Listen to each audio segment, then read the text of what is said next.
Hello Web News community. Do you want to effortlessly add events from an ICS feed or CSV file to your events calendar website? This quick tutorial will show you how the Advanced Importer Addon of My Events Calendar will help you with that. So make sure to stick with me till the end. In this video, we'll look deeper into the ICS and CSV options for the Advanced Importer Addon in Modern Events Calendar to add your events from other tools and websites. Navigate to Make Advanced Import option from the ME Calendar submenu. From there, click on the ICS/CSV tab. Part 1. ICS URL. As you can see, you can import events from the ICS/CSV file or from an ICS URL. For the ICS URL field, you can use any URL available.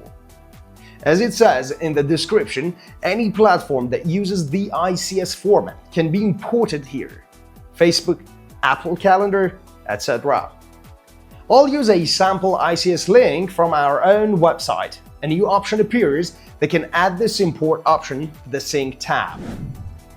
It's important to note that syncing is only available for the ICS URL and not for other formats. This is because a link is needed for subsequent syncs to function. As such, files don't offer the sync feature. Once we enable the sync checkbox, a new field appears that sets the import type. It can be one step or scheduled. Set on one step, it will be done just once, but on scheduled, you have the option to choose different time frames from once hourly to daily, weekly, and monthly. Let's leave it on one step for now and click on Upload and Import. The add-on retrieved all the events related to the ICS URL, and I can import all of them from the Download All Events option or choose specific events and click on Download Selected Events. Let's click on Download All Events for now and wait for the import process to complete. The process takes a bit, so let's skip forward for now, but as you can see, the results are shown in the text box below it. All 5 events from my ICS list have been imported. Let's check on them from the All Events menu. As you can see, all those 5 events have been successfully imported. Part 2. File import. Now, onto the second part with the ICS/CSV file import process. There are 2 types of CSV files based on their separator, either comma or tab. The CSV file you're viewing right now was created based on the comma separator. So each information type is displayed under its own column: ID, title, description, speakers, and so on.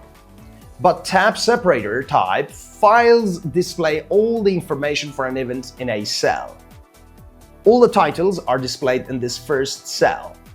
Each cell will include the information for an event, so we have ID, event title, and event description. It's important to point out that all Make Event CSVs are based on the tab separator. I'll show you the import process for both types of separators. CSV comma separator file, I'll first select the CSV with comma separator and set the type to tab. If I click on Upload and Import, it shows that it wasn't able to find any events. Let's try that again, but choose the right separator type, which is comma. Now, all the event information has been gathered successfully.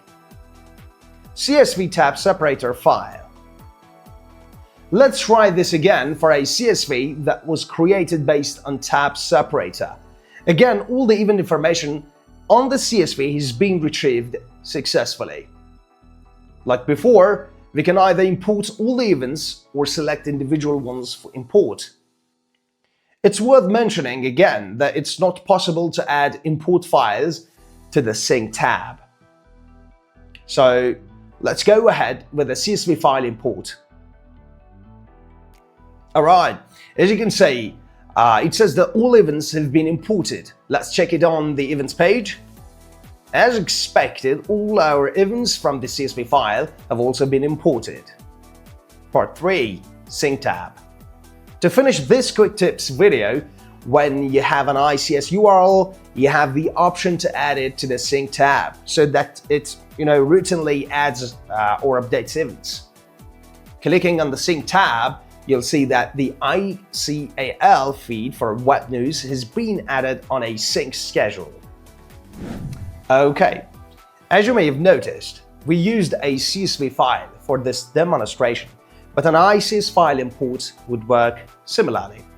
Hope you found this video useful, and I look forward to reading your thoughts and questions about the add-on below the video. See you in the next video.